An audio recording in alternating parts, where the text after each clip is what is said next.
Bybelverhale kry lewe. Adam en Eva, Genesis 1 tot 3. In die begin was daar net God. Hy was magtig en hy was wys en hy was oral. Die aarde was leeg en donker.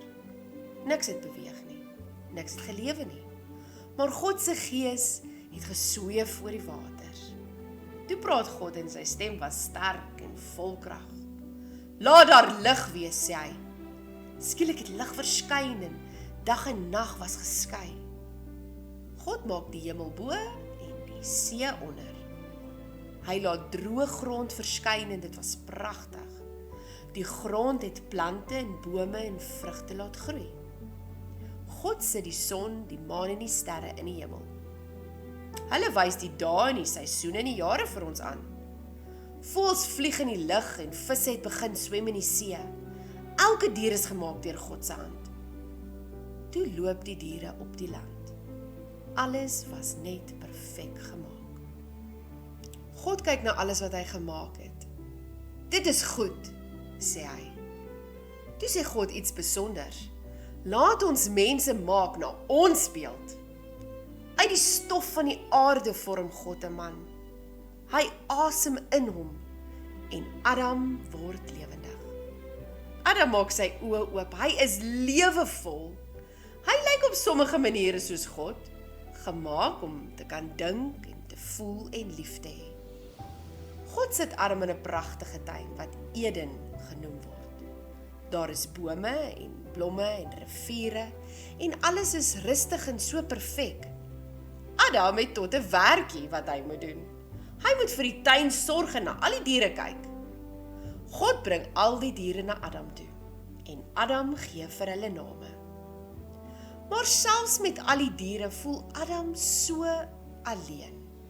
Hy het niemand om sy vriend te wees of om vir hom 'n helper te wees nie. God sê, dit is nie goed dat die mens alleen is nie. So laat God dan vir Adam in 'n diep slaap val. Terwyl Adam slaap, maak God vir hom 'n vrou uit sy sy.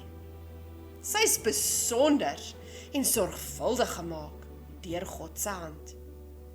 Hy gee haar lewe, net soos wat hy aan Adam gegee het. Toe sy haar oë oopmaak, sien sy hierdie pragtige tuin. Sy is lewendig, sy is gelukkig en sy is vry. Adam word wakker en hy sien haar. Hy is vol vreugde. Dit is nou been van my been en vlees van my vlees, sê hy. Adam en Eva is gemaak om saam te wees, volgens God se plan. Hulle loop saam in die tuin, hulle is gelukkig en hulle is sonder vrees. Hulle sorg vir al die plante en die diere en geniet alles wat God gemaak het. In die middel van die tuin is daar 2 baie spesiale bome. Een is die boom van die lewe. God wil hê hulle moet daarvan eet en lewe. Die ander is die boom van die kennis van goed en kwaad. God waarsku hulle om nie daarvan te eet nie. Julle mag van enige boom eet, behalwe hierdie een, sê God. As julle daarvan eet, sal julle verseker sterf. Vir 'n rukkie is alles rustig, maar eendag kom daar 'n slang. Hy is slim en vol planne. Hy praat met Eva en sê dinge wat nie waar is oor God nie. Die slang laat God se waarskuwings oneerlik klink.